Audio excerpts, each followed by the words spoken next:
If you have scoliosis, chances are you've been given advice that sounds like this. Be careful. Don't do too much. Just stretch. Or maybe avoid core work altogether. And while most of that advice comes from a good place, the truth is it's outdated. Today, I want to walk you through some of the most common myths about scoliosis and exercise and replace them with what we actually know now. Because knowing the right approach can make all the difference in how your body feels, how you move, and how confident you feel doing everyday things. My name is Dr. Beth Terranova. I am a scoliosis specialist physical therapist and a person with scoliosis myself. Before we dive in, I want to be really clear. This isn't about blaming doctors, teachers, or fitness professionals. For a long time, scoliosis was just misunderstood. But research, clinical experience, and thousands of real bodies have taught us something really important. People with scoliosis aren't fragile. They're adaptable. Here's the key. Scoliosis is a complex 3D condition. That means using the same exercises and concepts we use for a straight spine doesn't always work. There's curve rotation, muscle imbalances, and other challenges that need specialized attention. The first myth that we're going to break down today is the myth that people with scoliosis should avoid core work altogether. And you've maybe heard this one before, that core exercises are dangerous for scoliosis. But here's the truth. Avoiding training your core can often lead to more pain, not less. The problem isn't whether you train your core, it's how you train it. We've seen that exercises emphasizing spinal flexion and rotation can sometimes cause you to lean further into your curve. That's why, especially in our core control for scoliosis course, we focus on neutral spine core work, using strategic support and propping to help derotate, align, and distribute the effort more evenly. When core training is thoughtful, intentional, and tailored to your unique asymmetry, it becomes one of the most protective things you can do for your spine. So instead of avoiding core work, we prioritize smart engagement, supporting the curve, not fighting it. The next myth that we're going to break down is that stretching alone can fix scoliosis. Stretching feels good, right? And it absolutely has its place. But scoliosis isn't just about tight muscles. If stretching is all you're doing, your tight side feels looser temporarily. The weak side of your curve probably is staying weak, and your stability is never really improving. That's why so many people feel temporary relief with stretching, but no lasting change. Strength training is what gives your body something to hold on to after you stretch. It's what turns your short-term relief into long-term support. When you address the muscle imbalances that come with scoliosis, your muscles no longer have to overwork just to keep you upright. So over time, you actually feel less tight, not more.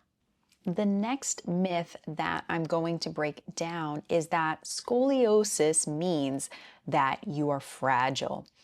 And this one is subtle, but it is incredibly damaging. When people are treated like they're fragile, they start to move less. They brace.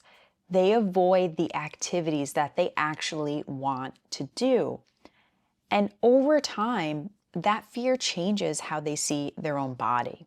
I want to share an example of a client that we worked with. When she first came to us, she was afraid to exercise because of her back pain from her scoliosis. She had stopped moving almost entirely and truly believed that her scoliosis made her fragile. She didn't trust her body to keep her safe.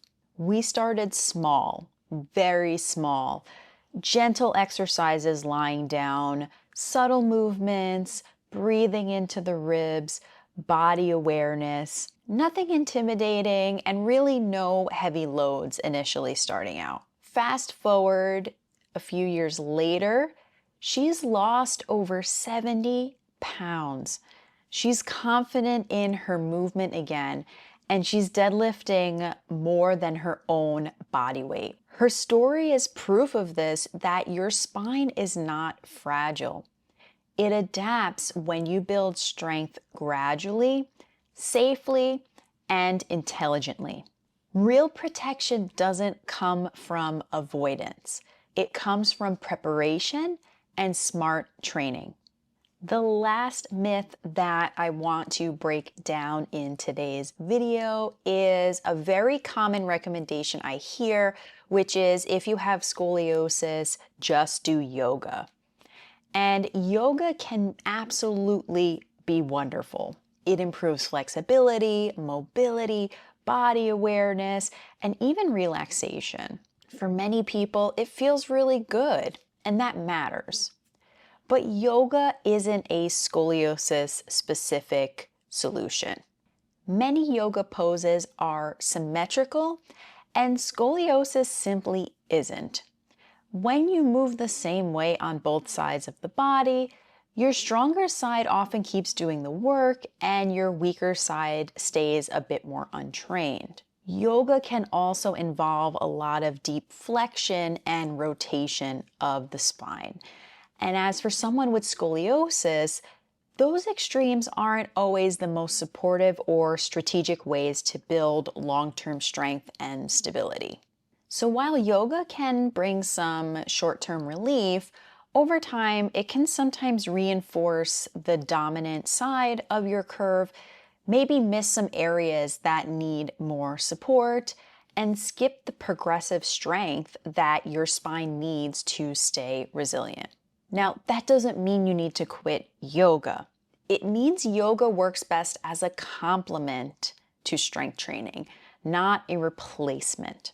When it's paired with scoliosis-specific strength training that accounts for your asymmetry, yoga can be a great addition, but it shouldn't be the entire plan.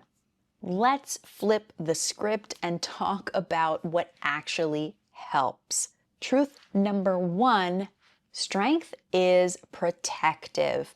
A stronger, more coordinated core supports your spine in everyday life, not just in your workouts.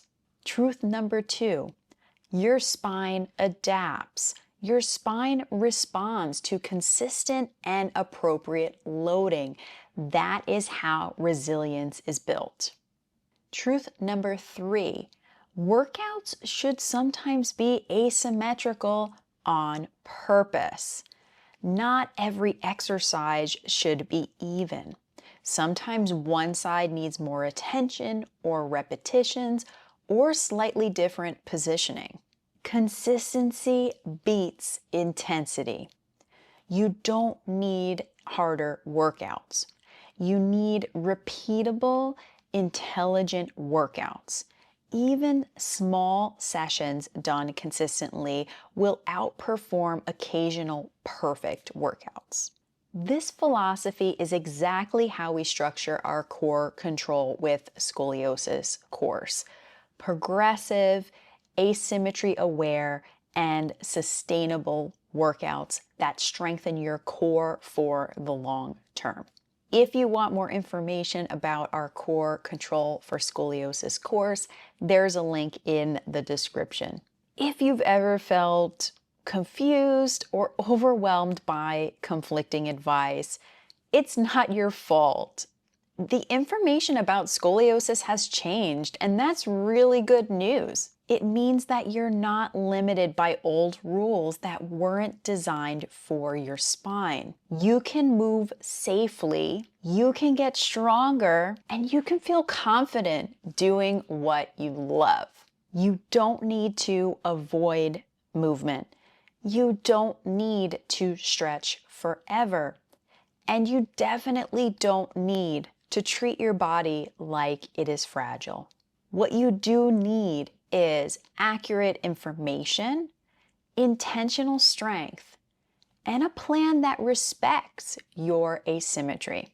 And that's how scoliosis-friendly strength is built.